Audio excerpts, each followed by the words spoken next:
Yeah, like they'll defend, say, the American way of life, which is understood to encompass democracy, right? But it won't be specified or articulated as that what we value is political competition between different groups that allows for the better expression of the people's will, right? And that majoritarianism and political competition is a part of that. So as a system, that won't be articulated. It goes to show why you should really get your end of history from the original source.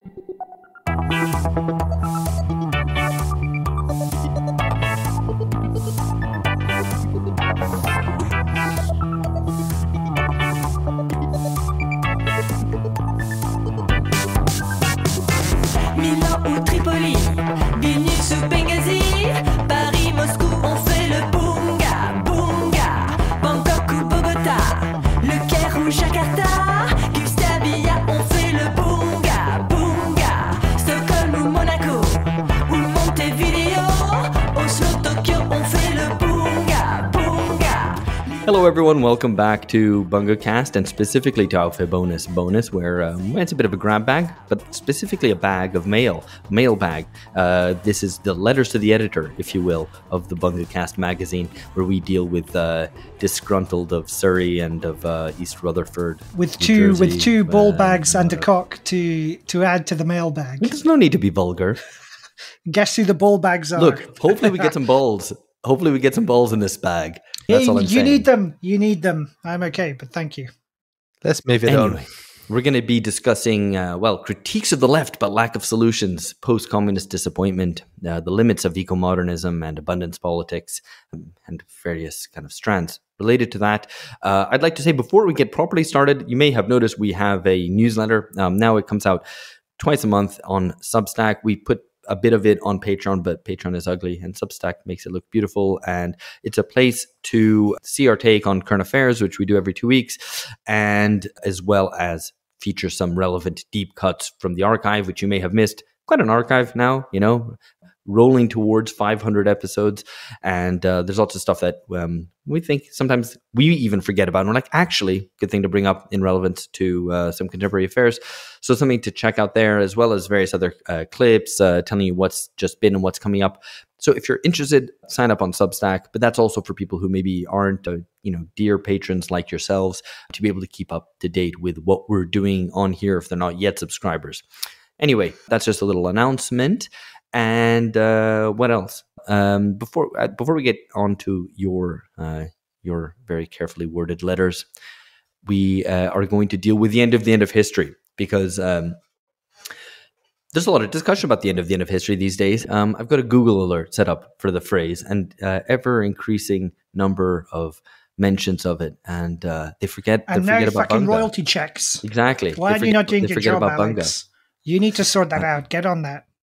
Just ask them get like a fake letter from my lawyer kind of thing, going like, you can't use this phrase without sending me a check for $100. We need to trademark it, really. You need to start saying, this is the Global Politics Podcast at the end of history, TM. TM, yeah. And given that we've not received any gold from Russia, then we definitely need those royalty checks for the end of history. So, right. I mean, maybe we should go begging to some other baddies of the day for money. Russia's not paying up. Anyway, Professor Yasha Mounk, whom some of you may have heard of, his official title is a Professor of Practice of International Affairs at Johns Hopkins, which is one of these kind of funny titles where they like, no, I'm not just an academic, I'm not a scholar. I do the practice of international affairs. I know how things actually work. Well, you don't want to do... It means he has a certain following on Twitter. I think that's technical point. You don't want to do international affairs without practicing first. I mean, come on. That's asking for trouble. First time international affairs, yeah. A debutante. So he's at Johns Hopkins University, and he's had done an interview with the European Centre for Populism Studies.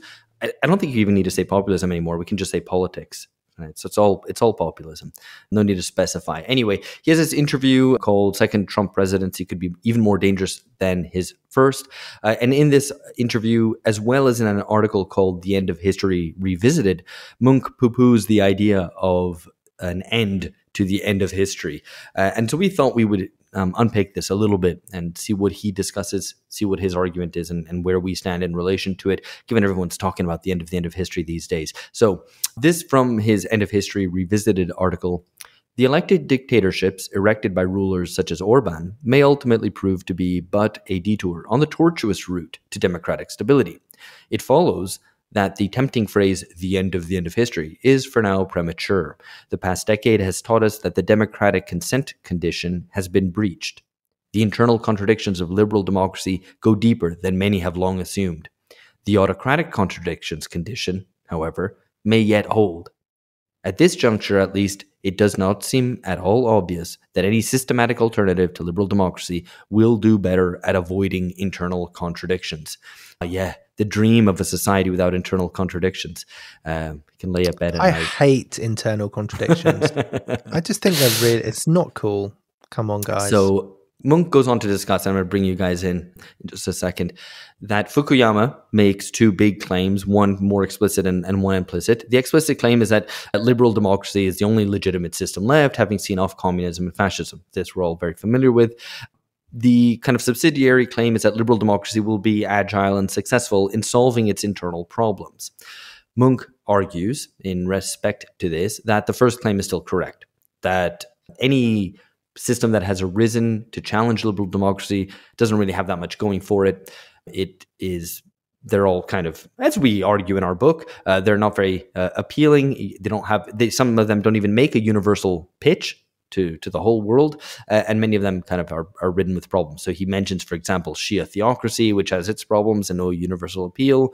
Putin's autocracy might appeal to some, but there's no clamor worldwide to adopt the quote-unquote Russian model. The Chinese model might work well in theory, but it's a mess in practice, and it's unclear how it could ever be exported, Mounk argues. But where Fukuyama might have been overly optimistic, however, is in his prediction about the stability of liberal democracy at home.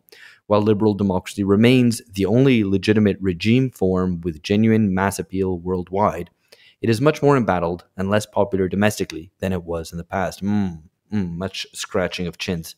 Big discovery here. Guys, any initial thoughts? I mean, it's... It goes to show why you should really get your end of history from the original source. This... The next, we elected Hitler the first time, but turned out okay. But now it's really going to be bad when the Fifth Reich is set up when Trump is reelected. And it was always the kind of reaction to Trump that was far more threatening, I think, to the institutions of American democracy than Trump himself. And I think that'll probably be the same this time round. With respect to this point about the decay, the kind of the overlooked part of Fukuyama's thesis is the decay of liberal democracy at home. Again, I mean, it's not something which is a pattern of embattled liberal Democrats fending off authoritarian fanatics.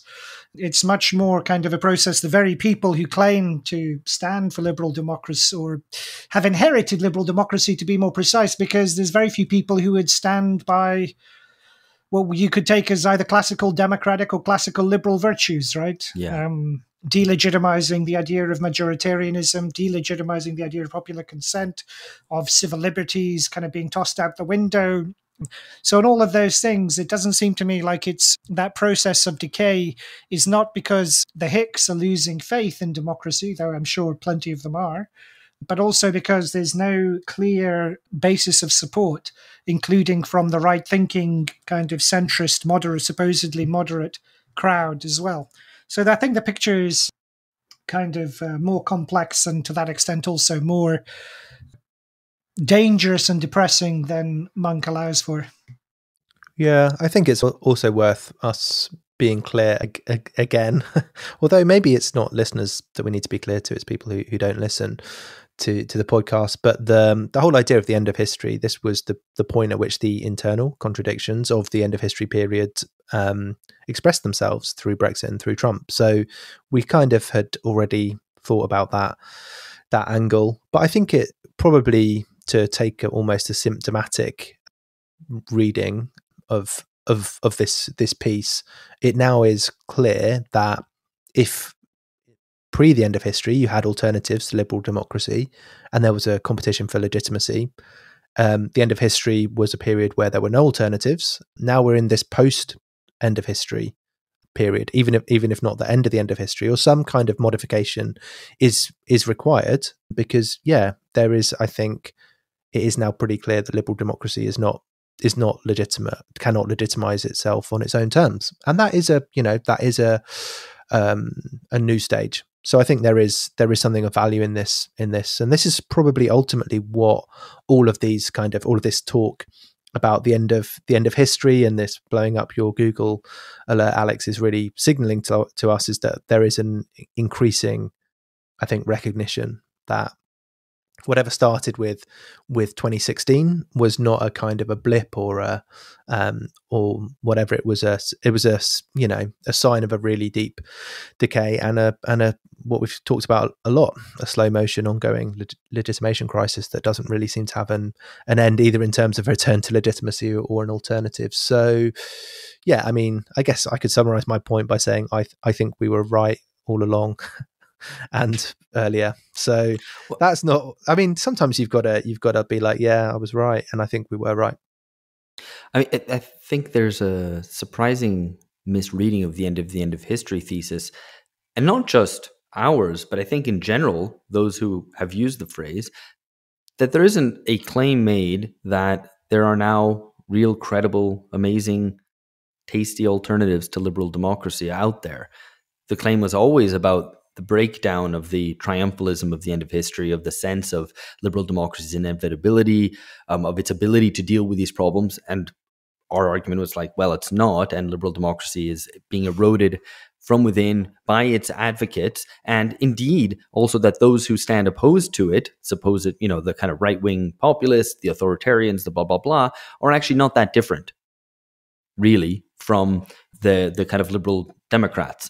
In fact, the main distinguishing feature is that they rule over different countries with different histories, and particularly countries in the core versus countries kind of a bit outside it. And that's the kind of main distinguishing feature. So, there's this weird suggestion, as if, Mounk is making the suggestion as if it's like, aha, but I've got you, end of history people. There's no actual alternative. Like, well, yeah, but that's what we're saying that too. We're saying that there isn't, that this is like right in the introduction of our book. So it's funny that he should argue that. And I think the reason he needs to argue that is because he needs to kind of return to saying, somehow liberal democracy is, it's still the best game in town. It's still there. And all of this is premised on an anti-historical sort of argument of comparison of models that exist somehow, in the ether, which you can select between one and the other, independent of questions of the kind of thrust of capitalist development. You just hit the thrust mark, Alex. Oh, the shit! I did hit the thrust mark. Yeah. Yeah, though I think it's a different sort of thrust to the one you used. But anyway, we don't want to nitpick. I'm sure listeners have their own. Your mum enjoys the thrusting. So good grief! I'm sure listeners have their own bingo cards, and yeah, they're we're going to talk about ungribes later. But I think every time you do a mum joke, that's like bing bing. No, they come for the mum jokes, like your mum does. Good grief. Yeah, I'm an elder millennial who grew up watching too much Family Guy, right there in evidence. Anyway. Not a millennial, bitch, an Xer. You guys are the millennials. The worst generation in human history. There's also, I mean, on the question about capitalism's long development, the thrust of it, contain your sniggles, whatever, sniggers, and that this idea that you basically have democracy for the rich, and everyone else out there is kind of being enticed by authoritarianism, and not really analyzing this as a question of development, and indeed having an understanding that the liberal democracy that held, was always in a sense kind of post-democratic, that there are always kind of limits to it, that there was never really a thoroughgoing democracy in the kind of advanced parts of the world. So I think there's a lot left to be desired there. I mean, because the way in which it's, like they'll defend, say, the American way of life, which is understood to encompass democracy, right? But it won't be specified or articulated as that what we value is political competition between different groups that allows for the better expression of the people's will. right? And that majoritarianism and political competition is a part of that. So as a system, that won't be articulated. Or here, like there'll be this kind of loose and windy talk. I mean, here in the UK, there'll be loose and windy talk about British values. And again, they mean something like, corporate EDIs, democracy, by which they mean something in parliament, parties, something, but the idea of an institutionalized system of representation that requires the articulation and of different social interests and points of view, and how these need to be, you need to kind of forge some kind of general will out of that. That doesn't exist, right? So, I mean, it runs, that kind of malaise in terms of the inability to articulate or defend democracy, that runs very, very deep. Yeah, absolutely. And I think this is revealed a little bit in his discussions of populism. Mounk himself is the author of a book called The People versus Democracy from about 5-6 years ago, I haven't read the book, but just summarizing what I've been able to glean from it, he argues that the two core components of liberal democracy, individual rights on the one hand and popular will on the other, are increasingly at war. As the role of money in politics has soared, a system of rights without democracy has taken hold, which we would call post-democracy, and Colin Crouch calls post-democracy. Populists who rail against this say they want to return power to the people, but in practice they create something just as bad, a system of democracy without rights. This is evident, I think, in Mounk's takes on contemporary politics. So, for example, in this interview, he's asked about Trump, and Mounk says, you could argue that Trump was in power for years, which turned out to be damaging and chaotic, but perhaps less consequential than some of us, including myself, feared in 2016. But on the other hand, Trump's second term could be even more dangerous given his increased experience, a loyal base within the Republican Party, and a desire for retribution against institutions he believes hindered his first administration. And again, I think setting this up as kind of liberals versus Democrats, or liberal rights versus someone who defends liberal rights against democracy, and those who defend kind of the popular will against rights, is kind of doesn't really, I think, grasp what is really going on.